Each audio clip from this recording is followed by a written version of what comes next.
चलो welcome dear student. तो question number 8 7 8 आपको होमवर्क दिया था, तो 7 तो हमने क्रॉस वेरीफाई कर लिया। अब हम देखते हैं क्वेश्चन नंबर 8। पहले दिया क्या वो रीड करते हैं, फिर देखते हैं कैसे सॉल्व करना है। सबसे पहले क्या बोला, mister Ritesh an American citizen staying in Mumbai. Mister Ritesh Mumbai में रहता था, लीव्स मुंबई ऑन 16 जुलाई 2019। 16 जुलाई 2019 को मुंबई छोड़ दिया, ठीक है। तो 16 जुलाई 2019 हमारे प्रीवियस ईयर का डेट है, क्योंकि ये 1 अप्रैल 2019 के बाद आता है, 31 मार्च 2020 के पहले, ठीक है। उसके बाद बोला he was in India since 1/1/2002। 1 जनवरी 2002 से वो इंडिया में ही था, till he left for USA on 16 जुलाई 2019। जब तक यूएसए गया तब तक इंडिया में ही था। मतलब 2000, ये जो 1/1 2002 है, कौन से ईयर में आता है, 2001 और 2 में। तो 2001 और 2 से वो हमेशा इंडिया में ही था, पूरा दिन। 1 और 2 में पूरा था, 2 और 3 में था, 3 और 4 में था, ऐसे करके वो 18-19 तक पूरा इंडिया में ही था, पूरे साल भर। खाली 1920 में वो 16 जुलाई को इंडिया से चले गया था, ठीक है। तो अब हमको क्या चेक करना है, इसका रेसिडेंशियल स्टेटस। सबसे पहले हम क्या प्रिपेयर करेंगे, टाइमलाइन। तो इसका सॉल्यूशन में सबसे पहले हम क्या प्रिपेयर करेंगे, इसका टाइमलाइन, जो कि स्टार्ट होगा 1 अप्रैल 2019 से, खत्म होगा 31 मार्च 2020 को। ये दोनों डेट के बीच का डेट कुछ भी अगर क्वेश्चन में है तो हाँ, एक डेट है ये 16/7/2019, तो इसको हम लेंगे टाइमलाइन पे। और 16 जुलाई 2019 के बाद वो इंडिया से चले गया था, तो ये जो पीरियड है, इस पीरियड में वो क्या था, आउट, और यहां पे वो क्या था, इन, ठीक है। तो अब इसके बाद हमारा क्या स्टेप होता है कि इसका नंबर ऑफ डेज काउंट करना। Number of days in India in previous year, number of days in India in previous year 1920 की प्रीवियस ईयर 1920 में कितना दिन इंडिया में था, तो अप्रैल, मई, जून, जुलाई, अगस्त, सितंबर, अक्टूबर, नवंबर, दिसंबर, जैन, फेब एंड मार्च। अप्रैल में कितना दिन था, पूरा अप्रैल, हाथ पे काउंट करोगे अप्रैल नीचे आएगा, 30 डेज अप्रैल। मई में कितना दिन था, तो मई भी पूरा यहीं पे था, हाथ पे आप काउंट करोगे, ठीक है। तो जनवरी फरवरी नीचे आएगा, मार्च ऊपर, अप्रैल नीचे, मई ऊपर आएगा, तो मई में 31 डेज, ठीक है। जून का आप काउंट करोगे, जून भी पूरा यहीं पे था, तो जून में 30 डेज होगा, हाथ पे काउंट करोगे, जून नीचे आएगा। जुलाई में देखो 16 को चले गया, तो जिस दिन तक गया उस दिन को भी काउंट करेंगे कि इंडिया में था, तो जुलाई में 16 डेज। जुलाई में जो गया फिर कभी इंडिया आया ही नहीं, तो अगस्त 0, सितंबर 0, अक्टूबर 0, नवंबर 0, दिसंबर 0, जैन 0, फेब 0, मार्च 0, ठीक है। अब इसको ऐड करेंगे तो कितना होगा, 30 + 31 61, 30 91 एंड 91 और 16 707 डेज, ओके। इसके बाद हम क्या करेंगे, verification of basic conditions. Verification of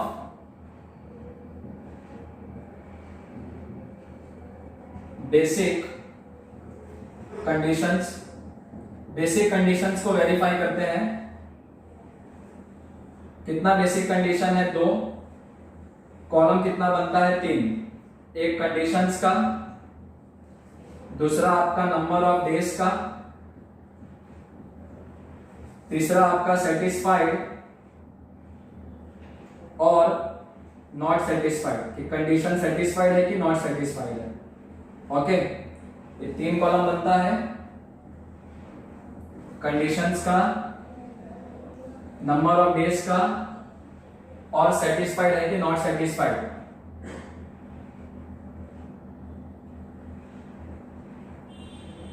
ठीक है।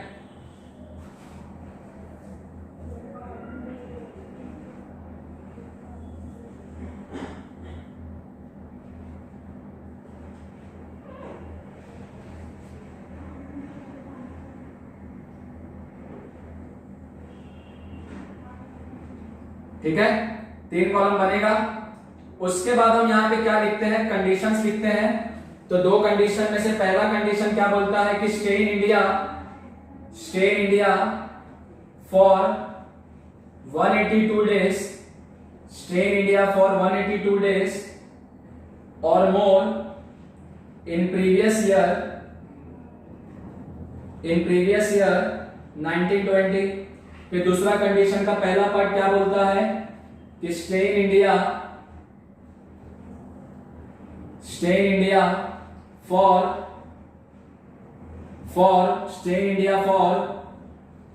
60 days or more in previous year 1920। And second का सेकंड पार्ट क्या बोलता है कि stay in India for 365 days or more 365 days or more in last 4 previous year। कि पिछले 4 साल में क्या इंडिया में 365 डेज से ज्यादा था? पिछले 4 साल का मतलब एक्सेप्ट 1920।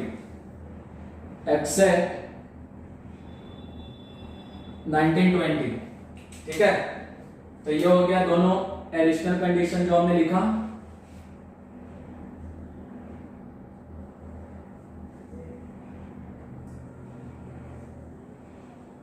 ठीक है, चलो पहले एक्शन कंडीशन बोलता है कि क्या 1920 में 182 डे था? हमने काउंट किया तो खाली 107 दिन था। तो खाली अगर 107 दिन था तो it is not satisfied. Second condition का पहला पार्ट क्या बोलता है? क्या इंडिया में 60 डेज से ज्यादा था 1920 में? तो हाँ, 107 दिन था तो 60 डेज से काफी ज्यादा था।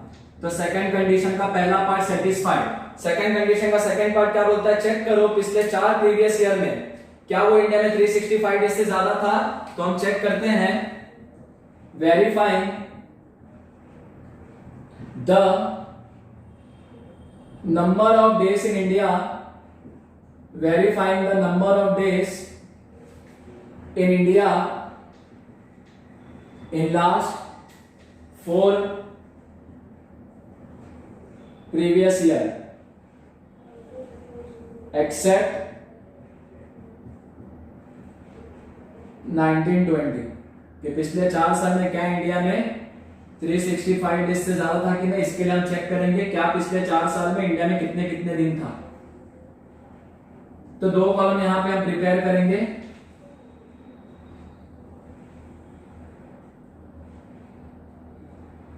एक कॉलम तो बनेगा प्रीवियस ईयर का,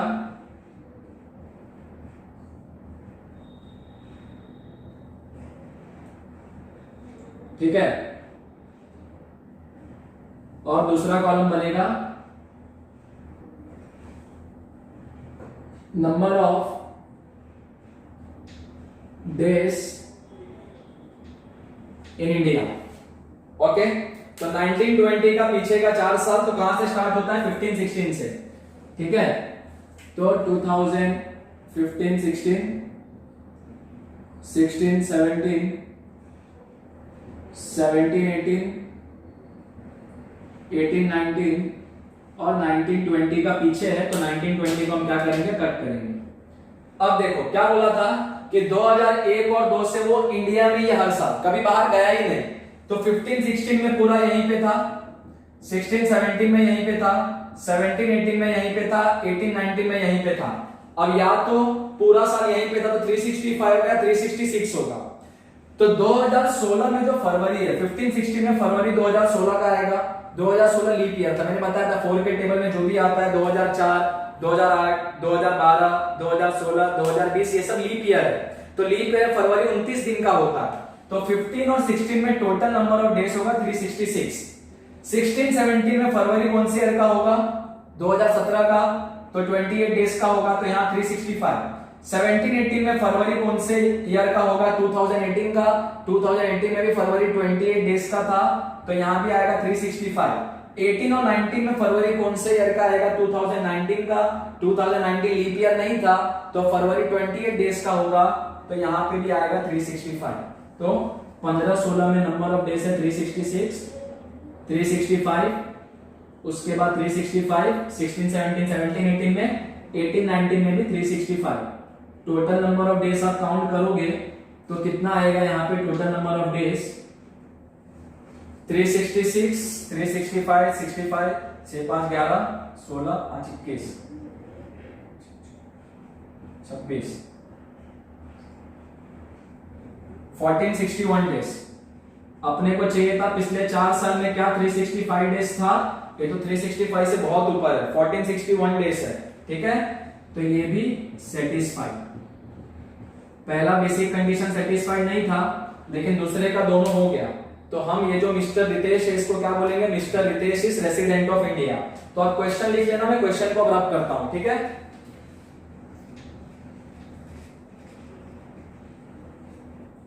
क्वेश्चन आप पहले लिख लेना, फिर सॉल्यूशन हमने यहां से स्टार्ट किया। तो यहां पे कंक्लूजन नहीं, अभी खाली ये लिखेंगे कि मिस्टर रितेश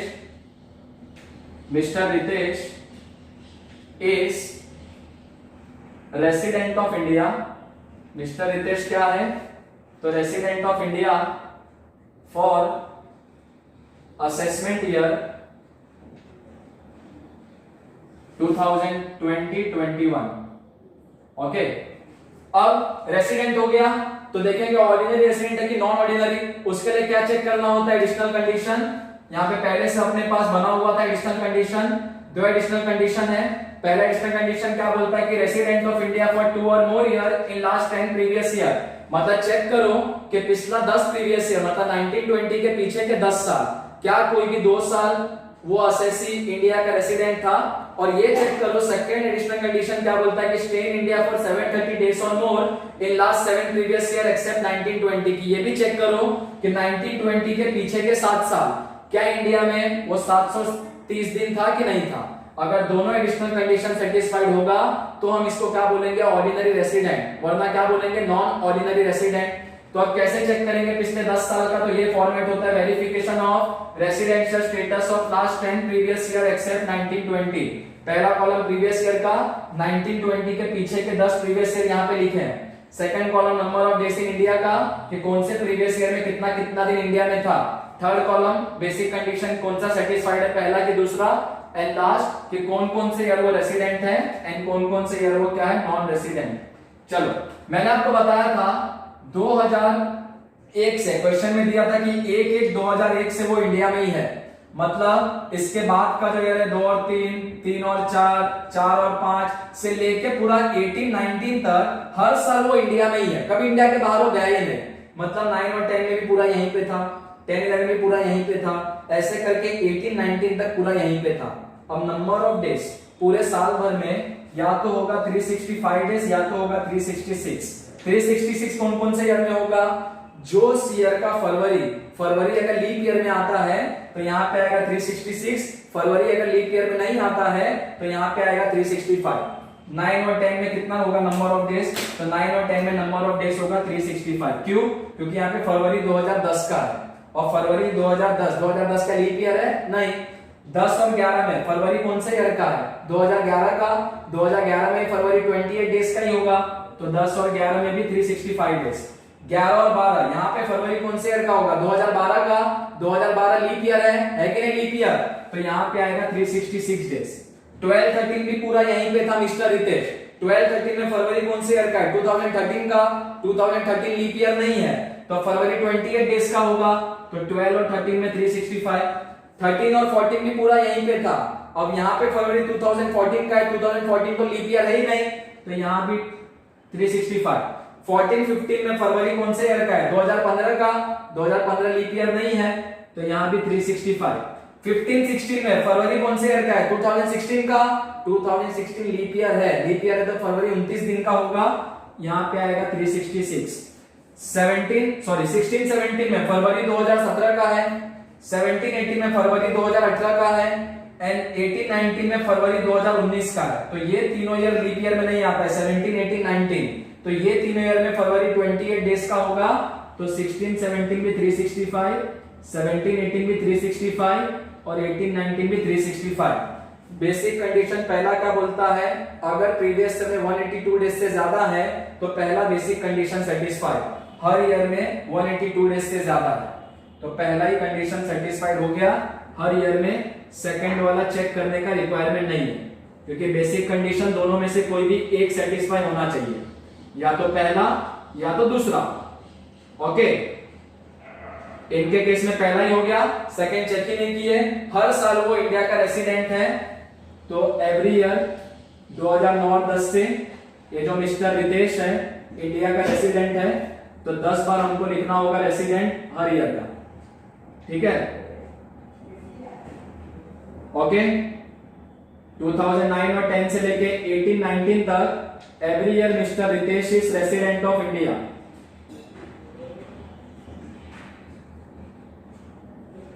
तो 10 बार वो रेसिडेंट बनेगा इंडिया का।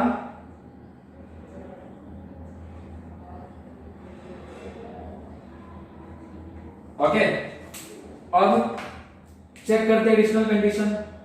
एडिशनल कंडीशन पहला क्या बोलता है, कोई भी 2 साल पिछले 10 साल में से रेसिडेंट होना चाहिए। ये तो पूरा का पूरा 10 साल ही है, 2009-10 से लेके 18-19 तक।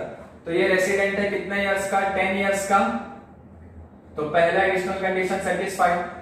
दूसरा क्या बोलता है, चेक करो 1920 के पीछे के 7 साल में क्या 730 दिन था, तो 1920 का पीछे का 7 साल 18-19, 17-18, 16-17, 15-16, 14-15, 13-14, 12-13, 1 2 3 4 5 6 7, पीछे का 7 साल में क्या 730 दिन था। 12-13 में 365, 13-14 में 365, 14-15 में भी 365, 15-16 में 366, 16-17, 17-18, 18-19, 3 बार वापस से 365। कितना होगा टोटल करेंगे तो 15-6-21, 5-26, 31, 36,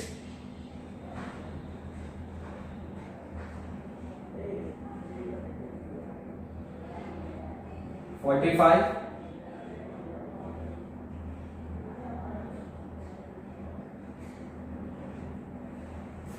तो यहां पे आएगा 2556 डेज, 2556 डेज सेटिस्फाइड। अपने को खाली पिछले 7 साल में 730 दिन चाहिए था, ये तो 730 दिन से बहुत ही ज्यादा है। ठीक है, तो दोनों एडिशनल कंडीशन सेटिस्फाइड हो गया, तो हम बोल सकते हैं कि mister Ritesh is ordinary resident of India for assessment year 2021। तो mister Ritesh is ordinary resident of India for assessment year 2021। ठीक है, अगर एक ही एडिशनल कंडीशन सेटिस्फाइड होता, मान लो पहला ही नहीं होता, सेकंड चेक ही नहीं करते, तो हम डायरेक्ट बोल देते mister Ritesh is non ordinary resident of India for assessment year 2021। पहला हुआ इसलिए दूसरा चेक किए, तो हमको पता चला कि mister Ritesh is ordinary resident of India for assessment year 2021। ठीक है, तो ये था हमारा क्वेश्चन नंबर 8 का सॉल्यूशन। पहले टाइमलाइन, फिर नंबर ऑफ डेज, फिर बेसिक कंडीशन चेक किया, फिर चेक किए थे हमको यहाँ पे काम पड़ा था इसका, यहाँ पे लिख देना 1461 डेज। ओके, ये किस लिए किए थे, क्योंकि पहला बेसिक कंडीशन नहीं सेटिस्फाइड था, तो हमने दूसरा चेक किया था। ओके, तो मिस्टर रितेश रेसिडेंट बन गया था असेसमेंट ईयर 2021 में, रेसिडेंट बना, इसके लिए हमने क्या चेक किया, एडिशनल कंडीशन।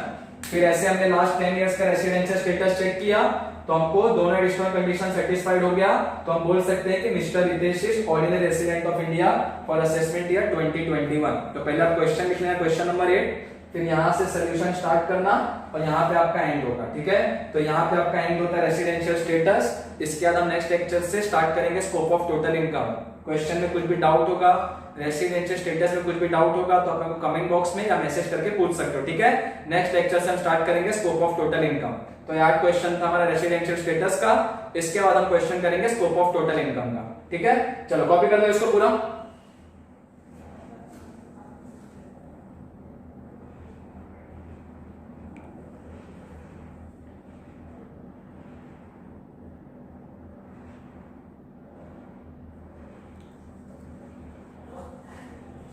ओके, तो क्वेश्चन में सबसे पहले टाइमलाइन प्रिपेयर करने का रेसिडेंशियल स्टेटस के, फिर नंबर ऑफ डेज काउंट करने का 1920 में कितना डेज है, फिर बेसिक कंडीशन चेक करने का, अगर पहला नहीं सेटिस्फाइड हो दूसरा चेक करने का। खाली एक्सेप्शन में नहीं आना चाहिए, एक्सेप्शन में 2 लोग आते हैं, Indian citizen leaves India for employment या फिर person of Indian origin came to India for visit. Exception में नहीं है तो पहला कंडीशन नहीं सेटिस्फाइड हुआ बेसिक कंडीशन, तो सेकंड चेक करो। ठीक है, फिर अगर नॉन रेसिडेंट बन गया क्वेश्चन वहीं पे खत्म।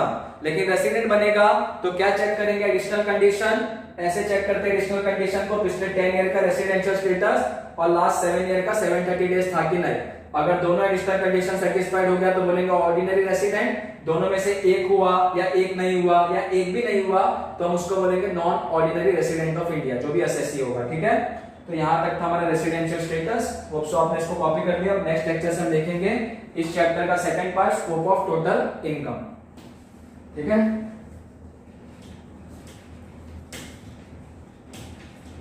तो अच्छे से पहले आपको इसमें थियरी याद करना है, कंडीशंस याद होना चाहिए प्रॉपरली, ईयर्स आपको समझ में आने चाहिए कि कौन से डेट कौन से ईयर में आता है, तो वो आपको पहचान में आना चाहिए। ठीक है, फिर कौन से मंथ में कितना नंबर ऑफ डेज है वो आपको पहचानने में आना चाहिए, तो आप हाथ से भी देख सकते हो। ऊपर आया तो 31, नीचे आया तो 30।